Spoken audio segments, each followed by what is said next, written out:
नमस्कार दोस्तों। तो दोस्तों आज हम डीएलएड का जो टीचिंग एप्टीट्यूड 50 मार्क्स के आएंगे उस पे हम बात कर रहे हैं। तो पहला क्वेश्चन हमारा है कि मैं बता दूं उसमें जो टॉपिक्स है मैंने पीडीएफ हमने लेट्स डू केमिस्ट्री टेलीग्राम और व्हाट्सएप ग्रुप में सेंड की है।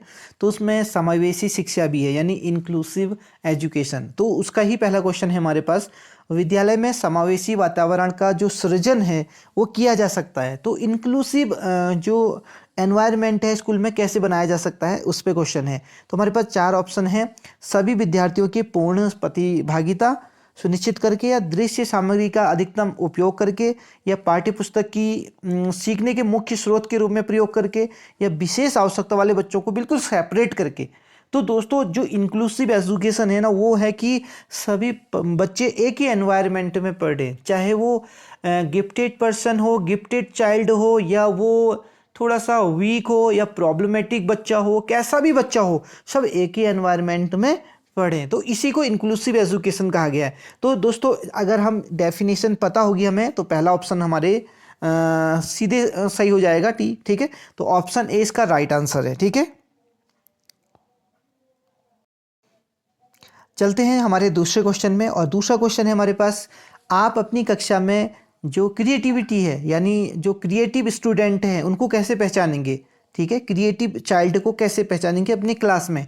तो हमारे पास चार ऑप्शन है, यदि वह किसी कविता या कहानी का सृजन करता हो, यदि वह किसी कविता का पाठ करता हो, यदि वह किसी किताब में कोई कहानी दी है उसे सुना रहा हो, यदि वह पुस्तक में दिए गए चित्र को देखकर बनाता हो। तो दोस्तों जैसा कि ये तो क्लियर हमें पता चल रहा है कि पहला ऑप्शन सही है, क्योंकि वो कहानी और कोई कविता का सृजन कर रहा है, क्रिएट कर रहा है। तो क्रिएटिव चाइल्ड कौन होता है, जो क्रिएट करता है खुद से कोई नई चीज़ को। ओके, तो ये क्रिएटिव चाइल्ड कहलाते हैं। इजी क्वेश्चन था। तो चलते हैं आगे दूसरे क्वेश्चन में।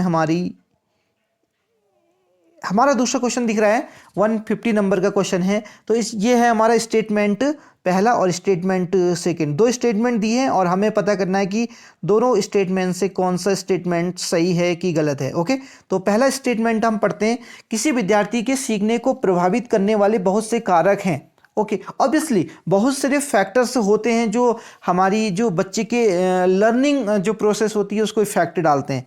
ओके, और जो सेकंड स्टेटमेंट है वो है, आयु और परिपक्वता सीखने को प्रभावित करने वाले जैविक कारक हैं। बिल्कुल, एक एज भी और जो मैच्योरिटी होती है वो दोनों चीज़ें लर्निंग को इफेक्ट डालती हैं।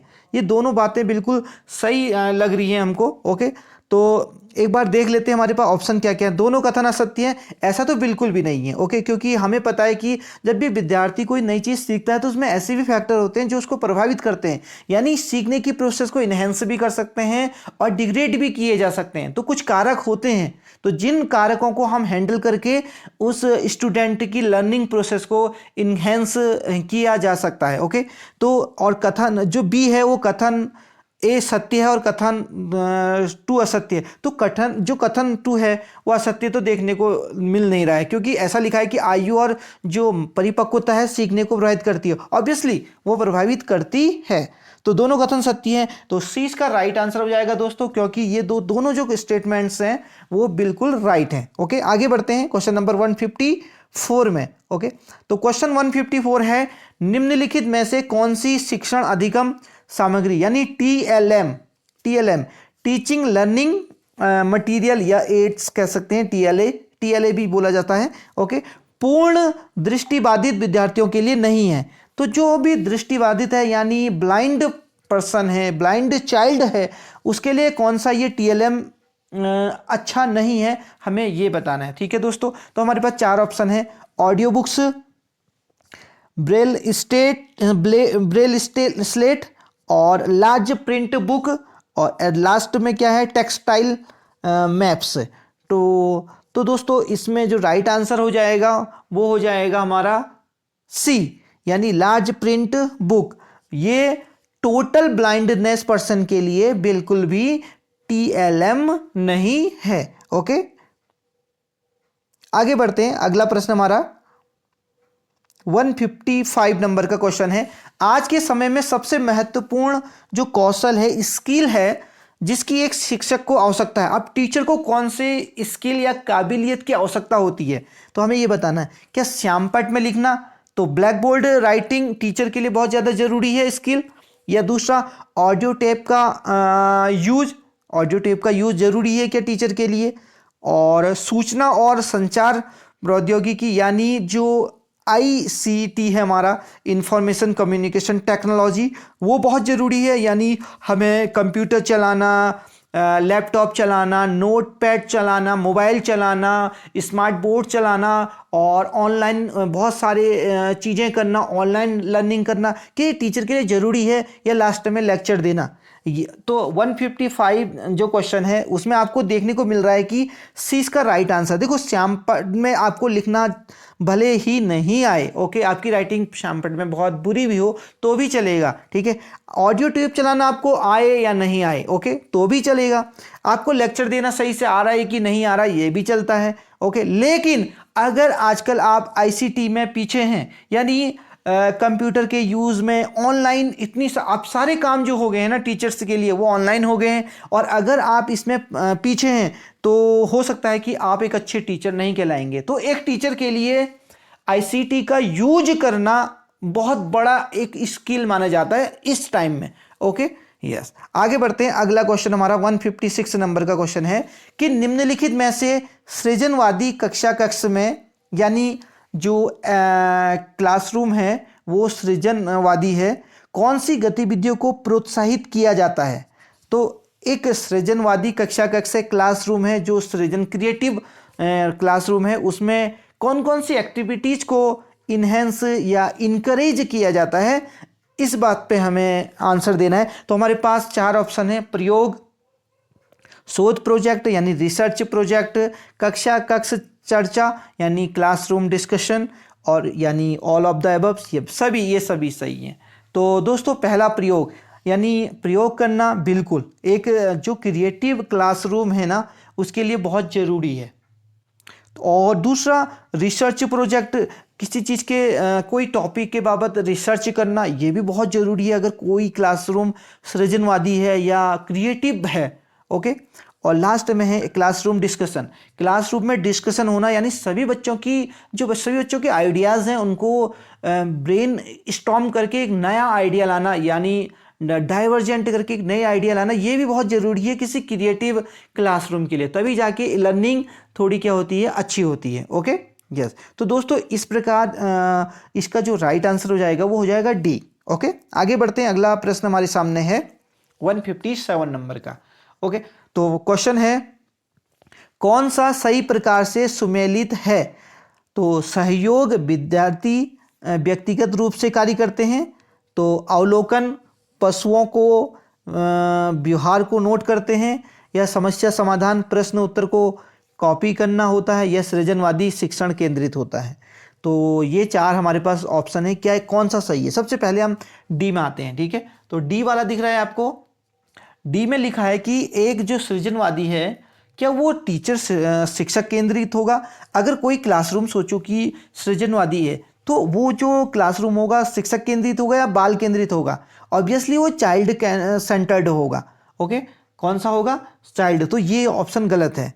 जब भी कोई क्लासरूम सृजनवादी होती है तो वो चाइल्ड सेंटर्ड होती है, मतलब बच्चे की फीलिंग्स को, बच्चे के आइडिया को ज़्यादा प्रेफर किया जाता है, प्रायोरिटी जो दी जाती है वो दी जाती है चाइल्ड के आइडियाज़ को, ओके, ना कि टीचर कितना जानता है उसको देखा जाता है, ओके। तो डी नहीं हो सकता है। सी समस्या समाधान, समस्या समाधान में प्रश्न उत्तर को कॉपी करना नहीं होता। समस्या समाधान में बच्चा खुद, बच्चे को एक क्वेश्चन दे दिया जाता है, बच्चा रिसर्च करता है, इस बुक में उस बुक में सभी बुक में ढूंढेगा और वो आंसर लेके आता है, चाहे वो कहीं से ढूंढे, इंटरनेट से ढूंढे, गूगल से ढूंढे, यूट्यूब से ढूंढे, व्हाट्सअप करे अपने फ्रेंड्स को, कोई फ्रेंड्स ग्रुप हो उसमें उसको डाले और उसको आंसर लाए, ये उसका रिसर्च होता है, ओके। तो समस्या समाधान ऐसा नहीं होता कि कोई उत्तर को कॉपी कर लिया कहीं से भी, ओके।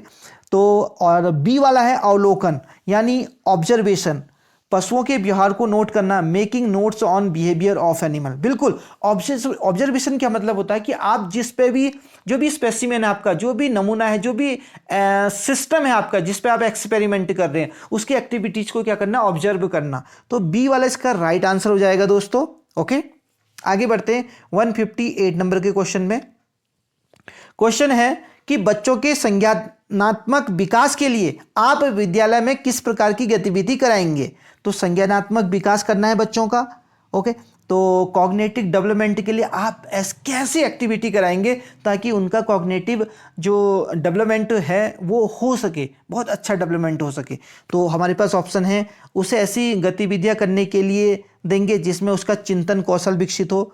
ओके, तो चिंतन कौशल विकसित होगा, आप ये करेंगे कॉग्निटिव विकास के लिए। उसे प्रश्न उत्तर याद करने के लिए देंगे, उसे अधिक से अधिक लिखने का अभ्यास कराएंगे, या लेक्चर देने के लिए उसे समझाएंगे, एक्सप्लेन करेंगे। तो दोस्तों इसमें आपको दिख रहा है कि जब भी संज्ञानात्मक विकास की बात आती है तो उसमें क्या होता है कि चिंतन कौशल से संबंधित होता है। क्या होता है, चिंतन कौशल। संज्ञानात्मक मतलब होता है चिंतन कौशल, यानी ब्रेन से कोई संबंध है। ठीक है, तो इसका ए राइट आंसर है। तो जब भी आपको चिंतन कौशल दिखे तो संज्ञानात्मक विकास कराएगा ही कराएगा। ओके, प्रश्नोत्तर याद करना ये कोई संज्ञानात्मक विकास नहीं कराएगा, ये तो क्या हो गया, स्मरण शक्ति जो हमारी होगी वो जागृत होगी। ओके, और अधिक से अधिक लिखने का अभ्यास कराएंगे तो हमारी हैंडराइटिंग सुधरेगी, हमारी लिखने का एटीट्यूड बदलेगा कि किस शब्द को कब इस्तेमाल करना है और कैसे शब्दों को बनाना है। ओके, और व्याख्यान विधि का उदाहरण समझाने, तो लेक्चर विधि से किसी चीज़ को समझाएंगे तो आप उसका कॉग्निटिव विकास नहीं कर रहे हैं, आप उसके ब्रेन में इंफॉर्मेशन ऐड करते हैं। ओके, तो दोस्तों ए इसका राइट आंसर हो जाएगा। आगे बढ़ते हैं क्वेश्चन नंबर 159 पे। तो 159 क्वेश्चन क्या है कि वर्तमान समय में शिक्षक की क्या भूमिका है। What is the role of the teacher in present time. तो टीचर का क्या रोल है आजकल के ज़माने में। पहले के जो पहला ज़माना था उसमें क्या होता था, टीचर बहुत मारता था बच्चों को, ऐसा उसको पनिश करता था, बच्चे डरते थे टीचर से। तो उस टाइम क्या था ना, जो हमारी स्टडी थी, हमारी जो लर्निंग थी वो थी टीचर सेंटर्ड, मतलब टीचर को ज़्यादा प्रायोरिटी दी जाती थी। कोई भी काम होगा स्कूल में तो टीचर। बट अब जो हो गया है वो हो गया है चाइल्ड सेंटर्ड। तो अब जो भी एक्टिविटी होती है ना उसमें स्टूडेंट सबसे ज़्यादा बड़ा रोल प्ले करता है।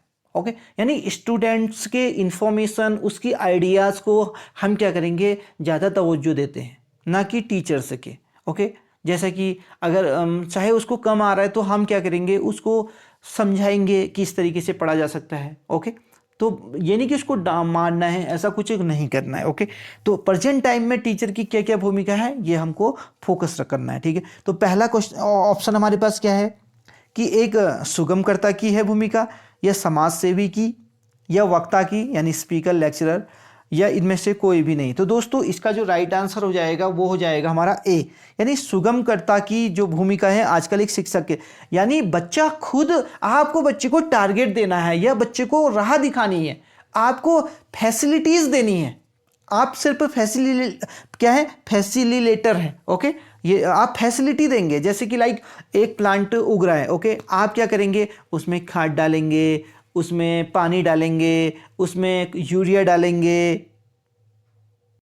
तो जब आप किसी प्लांट में यूरिया, खाद वगैरह डालते हैं तो आप क्या करते हैं, उसे फैसिलिटी प्रोवाइड करते हैं, वो उसका डेवलपमेंट स्वयं होगा।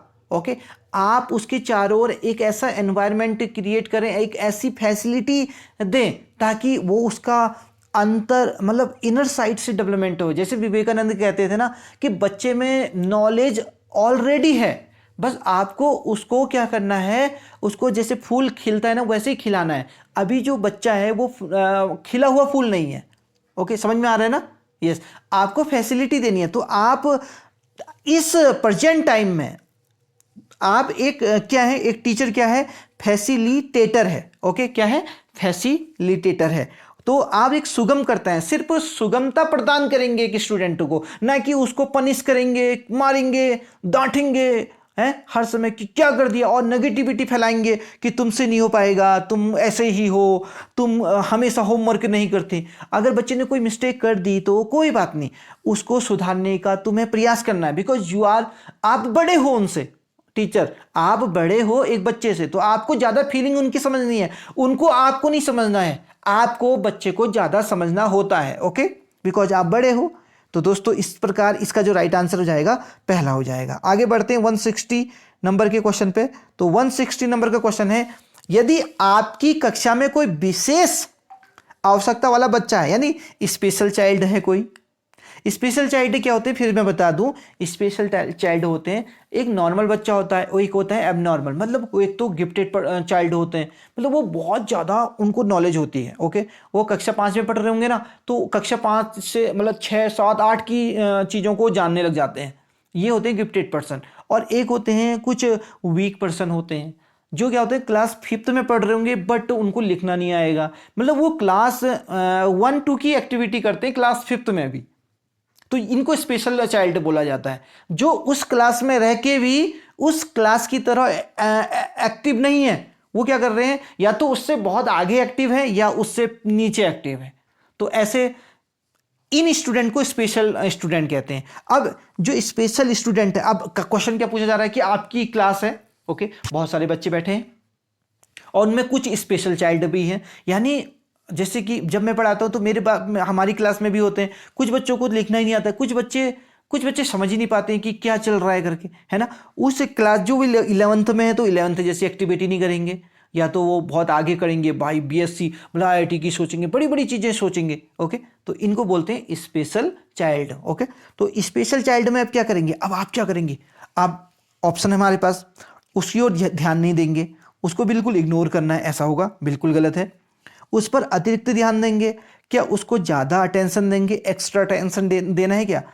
सी है हमारे पास, बहुसंवेदी तकनीक का प्रयोग कर शिक्षण सुधारेंगे, यानी use multi sensory approach in teaching, तो मल्टी सेंसरी अप्रोच करेंगे।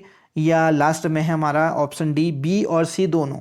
तो बी और सी दोनों ये हमको लग रहा है, ठीक है, क्योंकि देखो अगर कोई स्पेशल चाइल्ड होता है ना, उस पर ज़्यादा ध्यान देना ही देना होता है हमको। ओके, तो ये तो बिल्कुल सही है बी वाला, ठीक है। और जो सी वाला है वो भी बिल्कुल सही है कि use multi sensory approach in teaching, बिल्कुल कुछ बच्चे ऐसे होते हैं ना वो समझ नहीं पाते, तो उनको अच्छे से हाथ से लिखकर कुछ अलग तरीके से एक्सप्लेन करके उनको समझाना होता है। तो दोस्तों इस प्रकार इसका आंसर हो जाएगा डी, यानी ए और सी नहीं, बी और सी दोनों सही है। ए तो बिल्कुल गलत है, वो इग्नोर करेंगे, ये थोड़ा ना होता है। ओके, तो जो सामान्य बच्चे होते हैं ना वो तो खुद से भी कर लेते हैं, उनको थोड़ी सी बता दो तो बच्चे खुद से पढ़ने लग जाते हैं या खुद से करने लग जाते हैं, बट जो स्पेशल चाइल्ड होते हैं वो ऐसा नहीं कर पाते हैं। ओके दोस्तों, आगे बढ़ते हैं। अगला प्रश्न हमारे सामने है कि एक अनुत्तीर्ण विद्यार्थी को उसी कक्षा में पूरी निष्ठा से अध्ययन करने के लिए कैसे प्रोत्साहित करेंगे, कैसे उसको इनकरेज करेंगे आप। और एक फेल हो गया है आपकी कक्षा में, ठीक है, अब वो दोबारा पढ़ना चाहता है उसी क्लास में, तो आप उसे, क्योंकि बच्चे, जैसा कि मेरा अनुभव रहा है, क्योंकि मैं बहुत पिछले कई सालों से टीचर हूँ, ठीक है, तो बच्चे जब फेल हो जाते हैं तो उस क्लास में नहीं पढ़ना चाहते हैं, या तो प्राइवेट डाल देते हैं या वहाँ से नाम कटा के कहीं दूसरी जगह ले लेते हैं, या अपने मालाकोट चले जाते हैं, बुआ के घर चले जाते हैं, वहाँ पढ़ने लगते हैं, दूसरे विद्यालय में चले जाते हैं, क्योंकि वहाँ रह के उनको बहुत सारी चीज़ों का सामना करना पड़ता है कि टीचर ही उनको पहले तो ताने देते हैं कि देखो भाई, ये देखो पढ़ता वढ़ता नहीं था, अब इसी क्लास में रह गया, तुमको भी ऐसे ही बनना है, तो और बच्चों के सामने उनको हीनता प्रदान करते हैं। तो ऐसी बातें, अब ऐसी बच्चा जिन चीज़ों को नहीं सह पाता, तो इसके कारण वो क्या करता है, या तो स्कूल छोड़ देता है या किसी रिलेटिव के वहाँ चला जाता है, वहाँ से पढ़ता है, वगैरह वगैरह, ठीक है। तो अब देखते हैं हमारे पास क्या ऑप्शन है, ठीक है। तो आप उसको कैसे इंकरेज करोगे कि बच्चों कोई बात नहीं, ठीक है, फेल हो गए आप, ओके, फेल होते हैं, बट आपको फिर से पढ़ना है, ओके, फिर से पढ़ना, फिर से नॉलेज लेनी है, और आप अगली दफ़ा क्या हो जाओगे, पास हो जाओगे। तो आप कैसे इंकरेज करोगे, वो हमारे पास ऑप्शन है। तो पहला ऑप्शन हमारे सामने है कि शिक्षक परामर्श द्वारा, अब टीचर काउंसलिंग कर रहा है बच्चे की, बच्चों को बता रहा है, ठीक है, क्या इससे बच्चा दोबारा से पढ़ने लग जाएगा उस क्लास में। मनोवैज्ञानिक परामर्श द्वारा, तो मनोवैज्ञानिक अगर उसको काउंसलिंग करेंगे, उसको परामर्श बोलेंगे, मतलब ऐसे ऐसे बताएंगे कि बेटा ऐसा होता है, तो तब यह मान जाएगा। या पेरेंट्स काउंसलिंग करेंगे, पेरेंट्स बोलेंगे कि बेटा कोई बात नहीं, दुनिया में हर लोग फेल होते हैं, फिर क्या हुआ, अगली बार तुम पास हो जाओगे, ठीक है, ऐसा ऐसा जब पेरेंट्स से समझाएंगे तो या छात्र संघ द्वारा, यानी जो स्टूडेंट एसोसिएशन होता है स्कूल में, वो समझाएगा तो क्या बच्चा उस क्लास में पढ़ने को तैयार हो जाएगा। तो दोस्तों इसका जो राइट आंसर है वो है बी, यानी जब मनोवैज्ञानिक परामर्श द्वारा, तो उसको टीचर परामर्श द्वारा बिल्कुल नहीं होगा, एक मनोवैज्ञानिक तरीके से उसको समझाना पड़ेगा। उसके मन में क्या चल रहा है उसको जानना पड़ेगा पहले, ठीक है, फिर उस पर क्या करना पड़ेगा, अटैक करना पड़ेगा। ओके, उसकी मानसिकता को बदलना पड़ेगा, क्योंकि हमारे दुनिया के सारे जो काम होते हैं, अगर कोई बहुत ज़्यादा वीक है तो वो अपनी मानसिकता के कारण वीक है। अगर कोई बहुत ज़्यादा आलस्य कर रहा है तो वो उसकी मानसिकता के कारण आलस्य कर रहा है। सारी जो इस दुनिया में काम हो रहे हैं वो सारी मानसिकता के कारण हो रहे हैं। तो अगर किसी मनोवैज्ञानिक तरीके से किसी की मानसिकता बदल दी जाए तो फिर वो व्यक्ति कर्म करने के लिए तत्पर हो जाता है। ओके, तो ये सब जो मनोवैज्ञानिक काउंसलिंग होती हैं ये मन को बदल देती हैं। तो दोस्तों इस प्रकार जो बी होगा वो बिल्कुल राइट हो जाएगा आपको। इसीलिए जब आप बीएड करते हैं, आप डीएलएड करते हैं, आप बीपीएड करते हैं, ओके, और या बहुत सारे जो भी टीचिंग में आने के लिए या आप सीटेट किया होगा, सीटेट या यूटेट किया होगा, तो आपने देखा होगा कि आपको वहाँ मनोविज्ञान पढ़ाया गया या मनोविज्ञान पढ़ाया गया। क्यों पढ़ाया गया?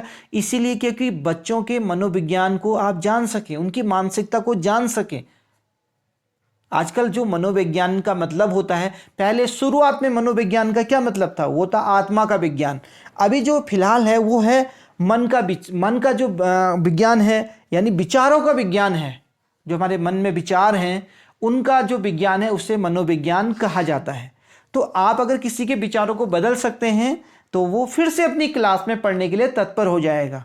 तो इसलिए आपको कुछ ऐसा करना पड़ेगा ताकि उसकी मानसिक स्थिति को बदला जा सके। तो दोस्तों 20 का राइट आंसर हो जाएगा। आगे बढ़ते हैं अगले क्वेश्चन में। 162 नंबर का क्वेश्चन है।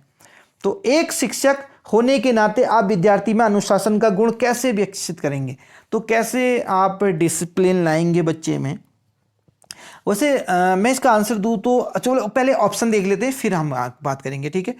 उन्हें जिम्मेदारियां देके, भाई उनको रिस्पॉन्सिबिलिटी ऑफर करके, ठीक है।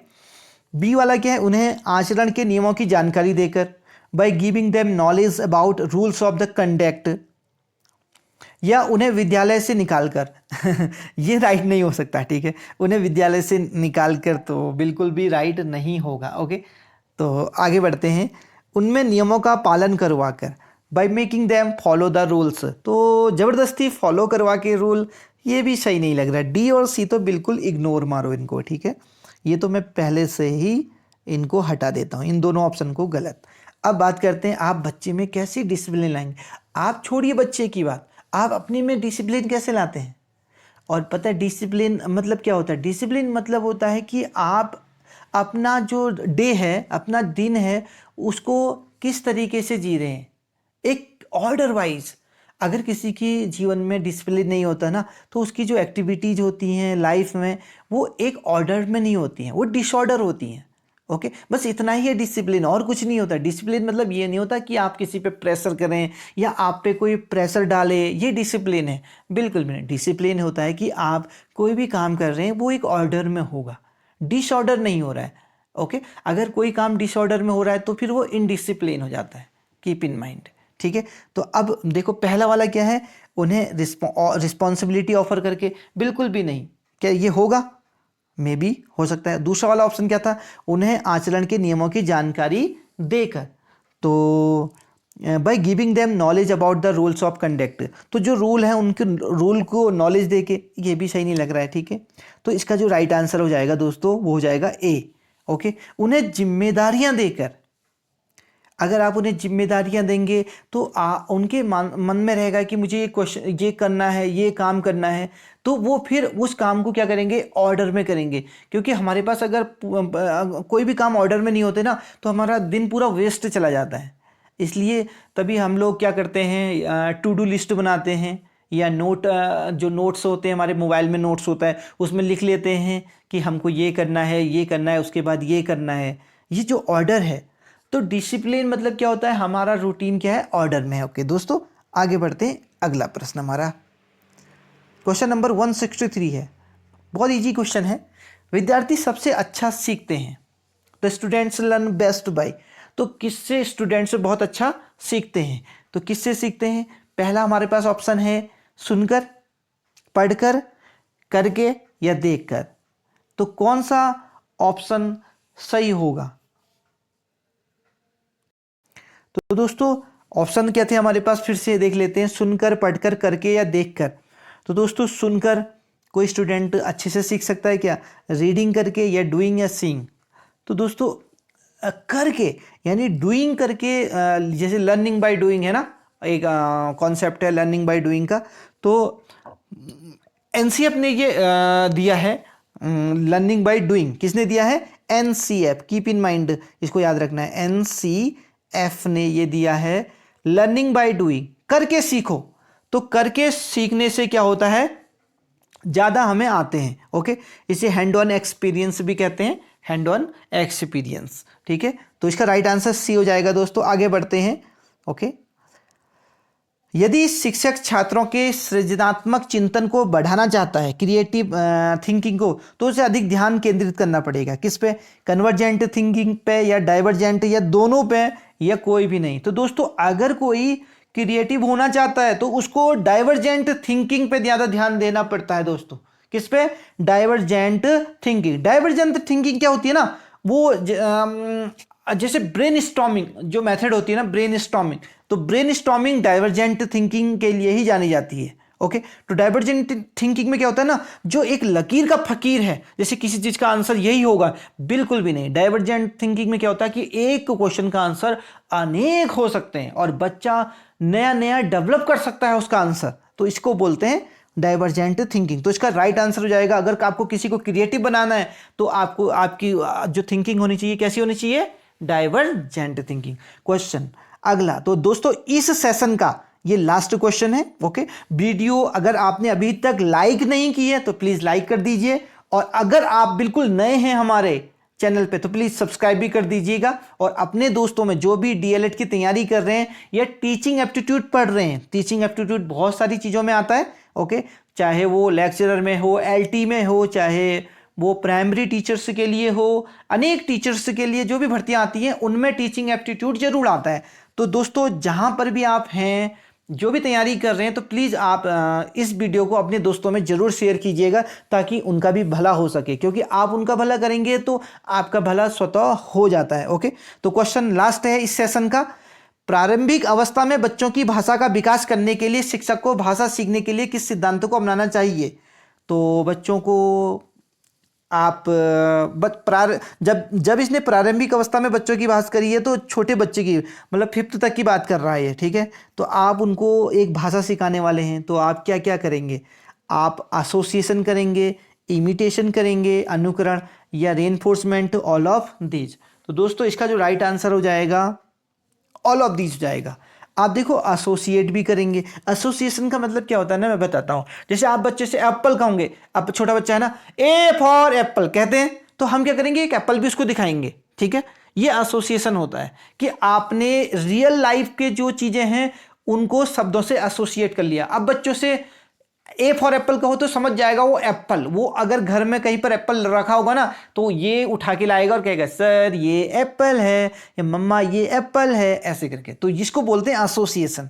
ठीक है, इमिटेशन मतलब होता है अनुकरण। ओके, अनुकरण मतलब जैसे मैंने ए फॉर एप्पल कहा तो बच्चा भी ए फॉर एप्पल कहेगा, इससे भी उसको लैंग्वेज आएगी। ओके, और लास्ट में रेनफोर्समेंट देख के, रेनफोर्समेंट देना मतलब होता है कि जैसे बच्चे से कहा ए फॉर एप्पल, वो सीख गया ए फॉर एप्पल कहना, तो बच्चे को शाबाशी दी। ओके, उसकी पीठ थपथपाई, या उसको चॉकलेट दी, या उसको एक नई पेंसिल दी, इरेजर दिया, शार्पनर दिया, कुछ भी देकर उसको इन्हेंस करना है कि मैं देखो इसको पढ़ के, इसको जान के, इसको दोहरा के, इसको सीख कर मुझे ये मिल रहा है। ठीक है, ये रेनफोर्समेंट है। ओके, और हमें भी रियल लाइफ में अगर कभी रेनफोर्समेंट मिलता रहता है ना, हम उस काम को ज़्यादा से ज़्यादा करते हैं। Keep in mind. ओके, तो reinforcement is very important. Like जैसे वीडियो बनाई, अगर आपने बहुत सारे कमेंट किए, ओके, बहुत सारे लाइक्स आए, बहुत सारी शेयर हुई वीडियो, और बहुत सारे लोगों ने सब्सक्राइब किया और हमारे सब्सक्राइबर बढ़ते बढ़ते बढ़ते गए, तो ये हमारे लिए रेनफोर्समेंट होता है। और रेनफोर्समेंट मिलेगा तो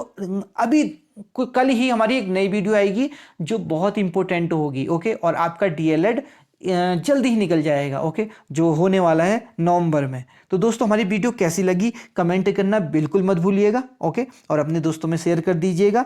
तो मिलते हैं नेक्स्ट वीडियो में, तब तक के लिए जय हिंद, नमस्कार, सलाम वालेकुम।